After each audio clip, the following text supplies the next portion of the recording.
ପ୍ରତିଟି କ୍ଷେତ୍ରରେ ଚାହିଁଲେ ଦୋଷ ଦେଇଦେବ ଆଜ୍ଞା ମା କହିଲେ ଆଚ୍ଛା ତିନି ଦୋଷ ମୁଁ ଶୁଣିଲି ତ ସେ ମୋର ଚତୁର୍ଥ ଦୋଷ ନା ଗରଦ ନା ମାନେ ବିଷ ଦେଇକି ମାରିବା ଆଉ ଗୋଟେ ଅପରାଧ ଦୁର୍ଯ୍ୟୋଧନ ପଚାରିଲା ବିଷ କାହାକୁ ଦେଲି ତାକୁ ସେଦିନ ଭୀମକୁ ବିଷ ଲଡୁ ଦେଇ ପାତାଳ ଗଙ୍ଗାରେ ବସେଇଦେଲି ଜଣ ଭୋଜି କରିବାକୁ ଯାଇକି ଆଉ ତାକୁ ବିଷ ଲଡୁ ଦେଇ ସେ ମୁଛାର ପାତାଳ ଗଙ୍ଗାରେ ବସେଇଦେବ ଦୁର୍ଯ୍ୟୋଧନ ହସିଲା ଏଥିରେ ମୋର ଦୋଷ ନାହିଁ ତ ମୋର ପାପ ନାହିଁ ତ ମାନେ ଦୁର୍ଯ୍ୟୋଧନ କହିଲା ବିଷ ଖାଇଥିବା ମରିଛି ମୋ ଭାଇ ପୌଷ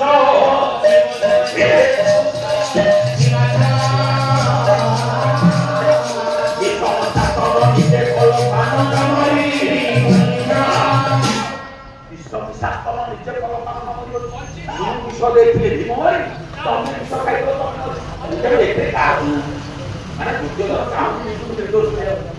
ପ୍ରଶ୍ନ କଲେ କିଏ ମୁଁ କଣ ବିଷ ଖାଇଥିଲି ମରିବ ନା କୃଷ୍ଣ ତମେ ଯୋଉ ସେଦିନ ବିଷ ଖାଇଦେବ ତମେ ମରିବ କୋଉଦିନ ଦୁର୍ଯ୍ୟୋଧନ ମନେ ପକେଇଦେବ ମୁଁ ବି ଆପଣମାନଙ୍କୁ ମନେ ପକେଇଦେବି ଅତି ସଂକ୍ଷିପ୍ତରେ ଯୋଉଦିନ କଂସ ତା ଦେବକୀର ବାହାଘର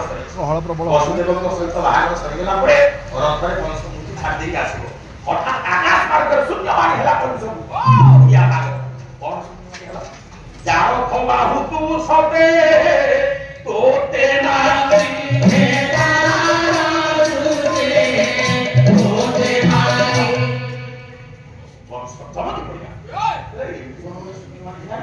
ଦେବକୀର ସନ୍ତାନ ତାହେଲେ ମୋର ଶତ୍ରୁ ଆଉ କଣ ସେ ରଥ ଆଗକୁ ଫେରିଲା ମଥୁରା କଟକ ଉପରେ ବୁଲେଇଦେଲା ରଥରୁ ଦୁଇ ଜଣ ପଲେଇଦେଲା ପହଞ୍ଚିଗଲା ଦେବକୀ ପାଖରେ ଧଇଲା ଦେବକୀ ଭବିଷ୍ୟତରେ ମୋ ପାଇଁ ଶତ୍ରୁ ତିଆରି କରିବ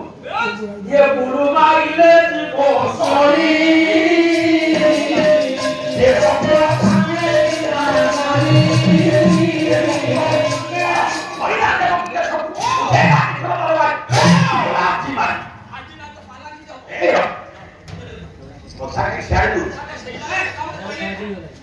আচ্ছা এতিকি বেলে বসুদেব হাত উঠি গেল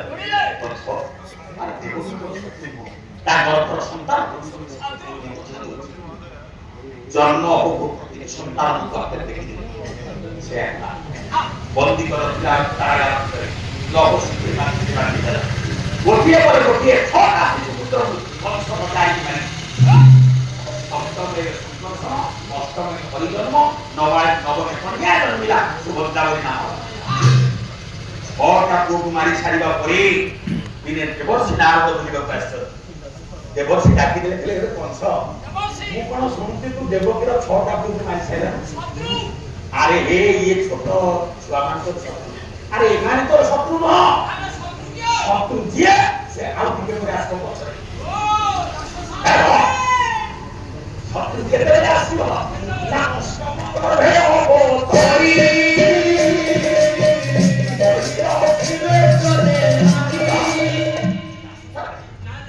ଦାସ ଧାରାକୁ ତ ବ୍ରେକ୍ ଆସି ମୋଡିକି ଛିଣ୍ଡା ଯାଇଛି ଆଉ କଣ ବ୍ରେକ୍ ଧରିବ ହଁ ଧରିବ ଆଜ୍ଞା ମା କହିଲେ ଅଷ୍ଟମ ଗର୍ଭ ଅବତରି ଅଭିରକ୍ଷିତ ଦୁର୍ଗଲା ସପ୍ତମ ଗର୍ଭରେ ରୋହିଣୀ ଗର୍ଭକୁ ଭଗବାନ ସଂଦର୍ଶନ ଆରମ୍ଭ କଲେ ଅଷ୍ଟମ ଗର୍ଭରେ ଭଗବାନ କୃଷ୍ଣ ଜନ୍ମ ନେଲା ବେଳେ ପୂର୍ବ ଯୋଜନା ମୁତାବକ ନନ୍ଦ ମନ୍ଦିର ଧୋଇଦେଲେ ମା ଦୁର୍ଗାୟା ଭୂମିକାକୁ ଫେରି ଆସିଲେ ମୁଦ୍ଦେ ଆଣି ଦୁର୍ଗ ଥୋଇ ଏ କଥା ଜାଣି ବଂଶ କାନରେ ପହଞ୍ଚିଗଲା ପ୍ରହରୀ ଖବର ଦେଇଦେଲା ଦେବକୀର ଅଷ୍ଟମ ଗର୍ଭର ସନ୍ତାନ ଜନ୍ମ ପ୍ରହରୀ ଦେଖିଦେଲା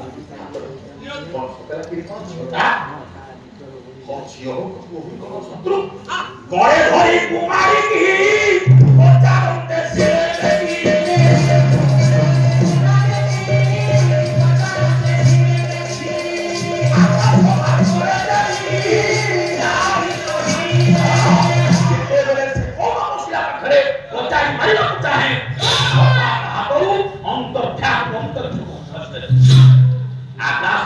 भगवती जो समय अंबिका बिजुली कन्या ठोर होई बसिले हेरो ए पंस तू केबे हेले दुर्पार साफ करी माने पंस एबे नो केबे नो तो ते जे मारिबो से गोपरे रहुची ते जे मारिबो से गोपरे शत्रु गोपरे ଆସିଲା ଉପରେ ଯଦି ମୁଁ ସ୍ୱପ୍ନ ଫକିରି ଶୁଣିବା ପୁତନାକୁ ଡାକିଦେଲା ପୁତନା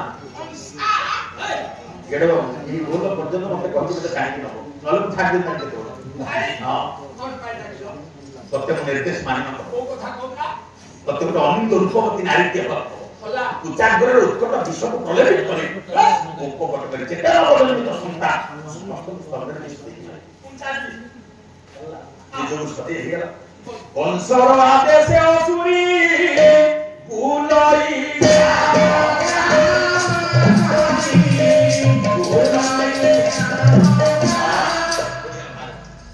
ଚାଲିଛି କଂସ ନିର୍ଦ୍ଦେଶରେ ନିଜକୁ ଅନିନ୍ଦ ରୂପବତୀ ନାରୀଟିଏ କରିଦେଇଛି କେମିତି ଦିନକୃଷ୍ଣ ଉଚ୍ଚ କୁମ୍ଭେରେ ପି କାଳକୁ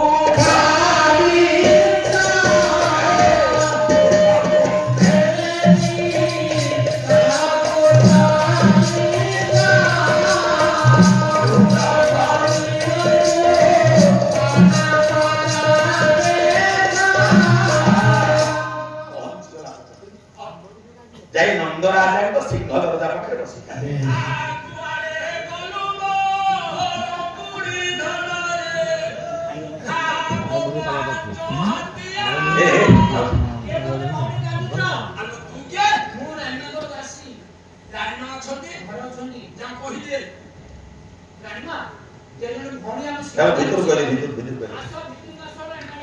पहुंच गया नंदराय के पाखे पुतरा कते दिन हेतो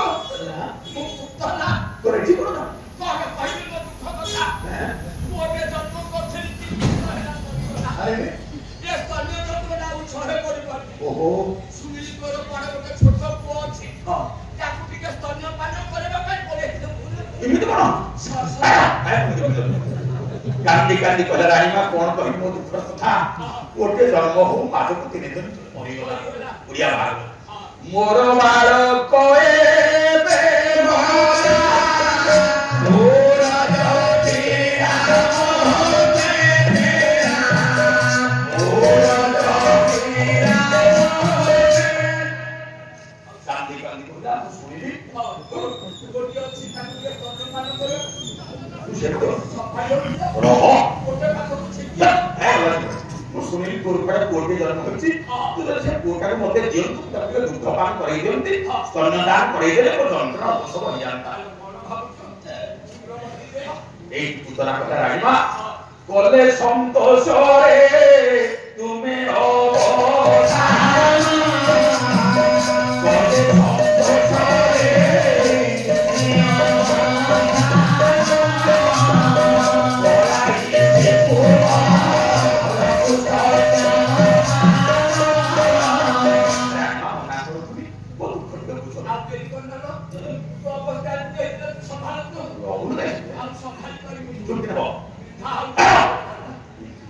बोले रानीमा कौन कोई खाली तंत्रणा हो जसोदा विचार कले मा जसोदा अच्छा देखो तो मां होते बोले इरे तो मो जोर की खेती हो ना पर मो फुटा बोलवा जसोदा होइले सत पुत्र हेबो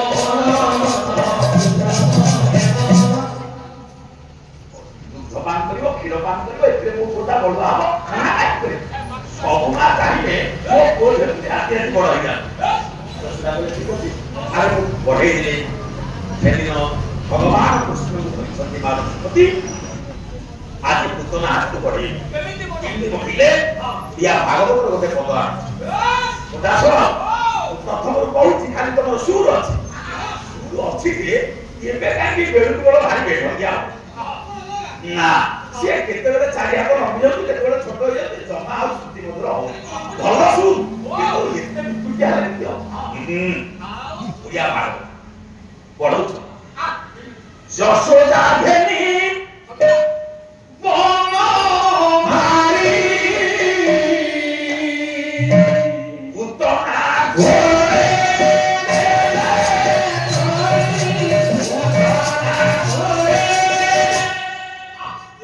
पढ़े दिले पुतना एटी तो कोना ये भी और तुम किना देश खाते हो शेषरे गोटे पद छंद दी जाई पुतना स्तनदान करूची कोन सगा भंज ଅନୁପ୍ରାସକ ଛାନ୍ଦଭୂଷଣ ଛାନ୍ଦଭୂଷଣ ପିଲା କେମିତି କ୍ଷୀର ଖାଉଛି ପଦ୍ୟ ଲେଖେ ଭିଡ଼ିକି ଖା 10 ଖାମୋଲି ହରି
ମୁଖେ